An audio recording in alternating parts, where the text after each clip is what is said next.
নমস্কার, আপনারা দেখছেন হিলি নিউজ বাংলা। এই মুহূর্তে যে বিশেষ খবরে আলোকপাত করব, হিন্দু সুরক্ষা সমিতির তরফ থেকে করা হলো সনাতনী অধিকার পদযাত্রার আয়োজন। বিষয়টিকে কেন্দ্র করে রীতিমতো উপচে পড়া ভিড় সনাতনীদের হিলির ত্রিমোহিনীতে।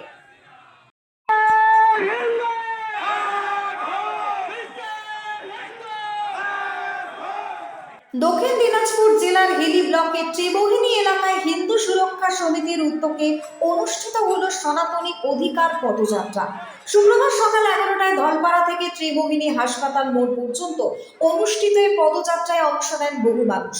সমিতির দাবি অনুযায়ী হিন্দু নারীর বাড়িঘর এবং দোকানদারির সুরক্ষার বার্তাই ছিল এই কর্মসূচির মূল লক্ষ্য। পথে পথে স্লোগানের পাশাপাশি শোভাযাত্রায় ব্যানার পোস্টার দেখা যায়। পদযাত্রায় উপস্থিত ছিলেন হিন্দু সুরক্ষা সমিতির সদস্য এবং স্থানীয় নেতৃত্বরা। পাশাপাশি বিশেষ অতিথি হিসেবে যোগ দেন হিরণময় গোস্বামী মহারাজ। তিনি সংক্ষিপ্ত বক্তব্যে হিন্দু সমাজের ঐক্যের উপর গুরুত্ব আরোপ করেন এবং বিভিন্ন সামাজিক ইস্যুতে সংগঠিত থাকার বার্তা দেন। মহারাজের বক্তব্যের সময় উপস্থিত জনতার মধ্যে সাড়া পড়ে বলে আয়োজক সূত্রে জানা গিয়েছে। এদিনের পদযাত্রাকে ঘিরে ত্রিমোহিনী এলাকায় নিরাপত্তা ব্যবস্থা ছিল বেশি। পুরো কর্মসূচি শান্তিপূর্ণভাবে সম্পন্ন হয় বলে পুলিশ সূত্রের খবর। Bureau report, Hili news Bangla. কিছু ধোকলা হিন্দুদের জন্য ওই কলকাতার ববি অমুক, এই মানুষটা ভালো করে শুনুন, সে কি করে সাহস পায় বলতে যে হিন্দুরা দুর্ভাগ্য করে জন্ম নিয়েছে, ওরা মুসলমান, ওরা নাকি সৌভাগ্য করে জন্ম নিয়েছে।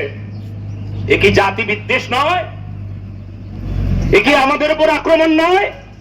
তুই তোর রক্তের শপথ খেয়ে বলতো, তোর রক্তটা কোত্থেকে এসেছে বল। তুই বাংলাদেশি হিন্দুদের উপর অত্যাচারের কথা যদি আমরা ওদের মুখের সামনে মাইক্রোফোন দেই, বলুন এই সম্পর্কে। আপনি তো রাজশক্তির পক্ষে, আপনি বলুন, আপনি তো বুদ্ধিজীবী, আপনি বলুন কিছু বলুন। না, আমাদের এইসব বলতে নাই, আমরা গান্ধারী হয়ে আছি, আমরা অন্ধ রাজা ধৃতরাষ্ট্রের দলে আমরা চোখ বন্ধ করে আছি।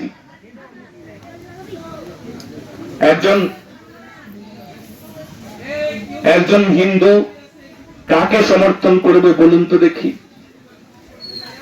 একজন শিক্ষিতকে। কি প্রকার শিক্ষিত? যে শিক্ষিত হয়েও চোর হয়ে যায়, শিক্ষিত চোর, মন্ত্রী হয়েও চুরি করে, সেই চোরকে আমরা সমর্থন করব? একজন শিক্ষিত মহানুভব, একজন আদর্শ রাষ্ট্র গঠনের পক্ষে যিনি কথা বলবেন, তার সঙ্গে আমরা চিরকাল আছি। আর আমরা নির্ভয়ে ভগবান রাম লালাকে এখানে বসাবো। আমিও মাঝে মধ্যে এখানে আসবো। আপনারা যদি সমর্থন করেন তাহলে একটা করতালি সেবা বলে ভাববো যে আপনারা সমর্থন করছেন। মাঝে মধ্যে আমিও আসবো।